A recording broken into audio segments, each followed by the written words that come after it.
मुशफिक और रहमान अपने प्रोग्राम के साथ आपकी खिदमत में हाजिर है। नाज़रीन, आज हम बात करेंगे अपने प्रोग्राम में पाकिस्तान के हालात व वाक़यात पे, पाकिस्तान की सियासत पे और जिस तरह सैलाब की तबाहकारियाँ सामने आ रही हैं उस तरह, और दूसरा जो बदकिस्मती से या खुशकिस्मती से कि जो सदर पाकिस्तान हैं और उनका दौरा बरतानिया और उस पे जो लोगों के रिएक्शन, कि यहाँ तक कि यहाँ के इलेक्ट्रॉनिक मीडिया और प्रिंट मीडिया, पाकिस्तान का प्रिंट मीडिया और इलेक्ट्रॉनिक मीडिया जो लिखा है या बोल रहा है वो तो अपनी जगह पे है, जो यहाँ का बरतानिया का प्रिंट मीडिया और इलेक्ट्रॉनिक मीडिया लिख रहा है तो उसको भी हम नजरअंदाज नहीं कर सकते कि मिस्टर 10%। तो हम कहते हैं कि ये 10% लोग ही हैं जिन्होंने उनके दौरे बरतानिया को, सदर पाकिस्तान को जायज करार दिया है, और 90% लोग जो हैं वो शदीद एहतजाज और सरापा एहतजाज बने हुए हैं।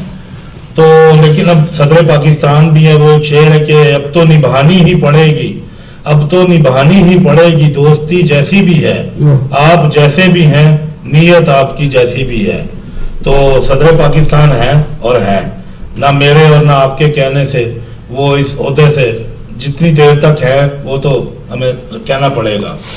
एनीवे, गालिब से जालिब तक, फैज से फराज तक, और एहतजाज ही करते आए हैं हमारे शोरा हजरात, बहुत बड़े बड़े नाम, और उन्हीं की खुशबू लिए हुए, उन्हीं का वो जलवा लिए हुए मुमताज अवान साहब हमारे ब्रेडफोर्ड में, जिन्हें फखरे पुठवार भी कहा जाता है, तो जालिब के रंग में रंगे हुए हमारे स्टूडियो में मौजूद है।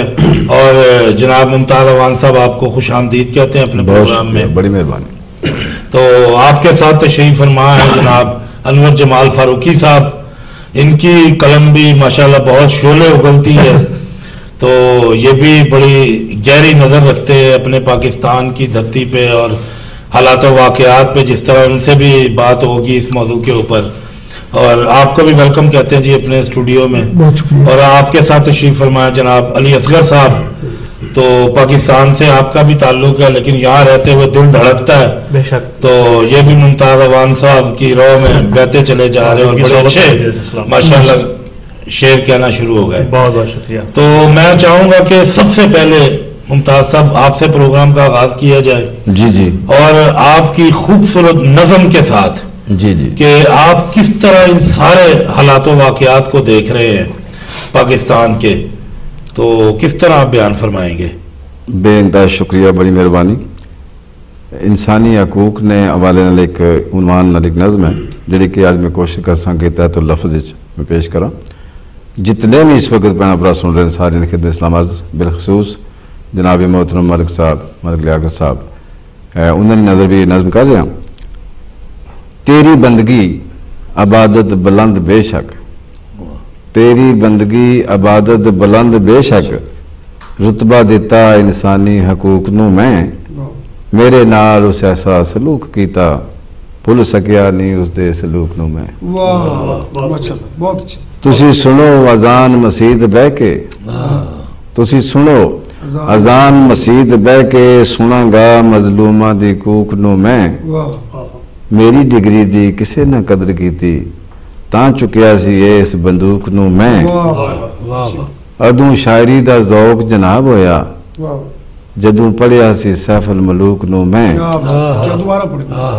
अदू शायरी दा ज़ौक जनाब होया, अदू शायरी दा ज़ौक जनाब होया, जदू पढ़िया सी सैफुल मलूक नूं मैं, आया दौर मुसीबतां आफतां दा, वाजा मारदा उमरे फारूक नूं मैं, आया दौर मुसीबतां आफतां दा, वाजा मारदा उमरे फारूक नूं मैं, इतनी बंदगी ना कीती मुमताज रब दी, जितना पूजिया उसदी मखलूक नूं मैं।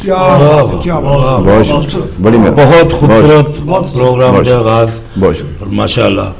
तो हालात तो ऐसे ही हैं। अच्छा फारूकी साहब, आपसे मैं जानना चाहूंगा कि आज पाकिस्तान का प्रिंट मीडिया, इलेक्ट्रॉनिक मीडिया और जिस तरह के हालात हैं, तो वो अपनी जगह पे किस हद तक दुरुस्त है اور دوسرا یہ جو صدر مملکت کا دورہ برطانیہ ہے، آپ کس طرح دیکھتے ہیں؟ جبکہ سارے چینل بھی بہت چیخ رہے ہیں، بہت احتجاج بھی ہو رہا ہے، تو ان کے نام کی طرح 10% لوگ ہیں جو ان کے حامی ہیں کہ جی یہ بہت ضروری تھا. اب اس میں کیا ضروری تھی بات، وہ ہم تک نہیں ابھی تک پہنچ سکی. تو آپ کس طرح دیکھتے ہیں ان سارے حالات و واقعات کو؟ دیکھیے جی، جہاں تک زرداری صاحب کا معاملہ ہے، میرے خیال میں شفیق صاحب وہ زبان خلق کو نکارہ خدا سمجھنے میں کہیں ان کو غلطی ہوئی ہے. احسان دانی صاحب مرحوم کا ایک شعر ہے کہ فرض ہے اس پہ محمد کی غلامی دانش، فرض ہے اس پہ محمد کی غلامی دانش، جس کی مخلوق میں، جس کی تحویل میں مخلوق خدا دی جائے، جس کی تحویل میں مخلوق خدا دی جائے. تو ان کو اصل میں جس مقصد پہ وہ پہنچ گئے ہیں، ان کو شاید اس کا پوری طرح اندازہ نہیں ہے کہ خدا نے ان کو کیا کمال عطا کیا ہے، وہ اس سے پوری طرح سمجھ نہیں پا رہے. دوسری بات یہ کہ میڈیا کے ساتھ، پریس میڈیا ہو یا الیکٹرانک میڈیا ہو، اس کے ساتھ ذاتی کو پہلی بات تو ہے نہیں. جیسے آپ نے ابتدا میں فرمایا تھا کہ فیض صاحب بھی ہیں اور بہت سارے لوگ جنہوں نے مقتل بھی دیکھی اور قائد کی صحبتیں بھی دیکھی ہیں، تو یہ کوئی نئی بات تو نہیں ہے. اور اصل میں اگر اس کا تھوڑا سا تجزیہ کیجیے تو آپ کو یہ پتہ چلے گا کہ بہت ساری چیزیں موجودہ حکومت کو ورثے میں ملی ہیں جو پچھلی حکومت چھوڑ گئی ہے. اور جیسے کہ میں نے ایک جگہ پہلے بھی کہا تھا کہ کتاب کا نام ہے سب سے پہلے پاکستان، سب سے پہلے پاکستان.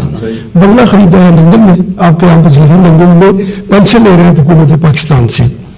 ایک شعر میرے دوست ہیں رانا عبدالسلام خان صاحب گانا میں، ان کا ایک شعر خصوصیت کے ساتھ آج میں عرض کروں. وہ آپ نے کہا کہ جلتا سگریٹ پھینکنے والا چین سے اپنے گھر پر ہے، جلتا سگریٹ پھینکنے والا چین سے اپنے گھر پر ہے، آتش زدگی کی سب تہمت تیز ہوا کے سر پر ہے. تو تھوڑا سا ادھر بھی جاتا ہے. تو یہ شعر جیسے آپ نے بھی بات کی ہے کہ جی پچھلی حکومت کچھ چھوڑ گئی ہے، بہت کچھ. یہ بھی یہ آپ کے شعر کی طرح الزام نہیں ہے. اب دیکھیے 2-2.5 سال کا عرصہ گزر چکا ہے، تو کیا حالات بدلتے ہوئے ہمیں نظر آ رہے ہیں کہ کتنا کچھ چھوڑ گئی تھی کہ وہ داغ ابھی تک دھل نہیں سکے، یا نیا انہوں نے کیا کر دیا ہے. اچھا پھر یہ سیلاب کو جس طرح ہم دیکھ رہے ہیں کہ یہ عذاب الہی ہے، پتہ نہیں امال مکافات عمل ہے یا کیا ہم اس کو نام دیں گے، کہ ہماری قوم جس مطلب دیکھیں نا ابھی کہ بارشیں ہو رہی ہیں اور چھت نہیں ہے لوگوں کے پاس، راتیں باہر گزاری جا رہی ہیں اور بچے بھوک بلک رہے ہیں. اپنے طور پہ لوگ مطلب سوشل ورک کر رہے ہیں جتنا بھی ہو سکتا ہے، فوج بھی کر رہی ہے، ٹھیک ہے، لیکن گھر کا جو سربراہ ہے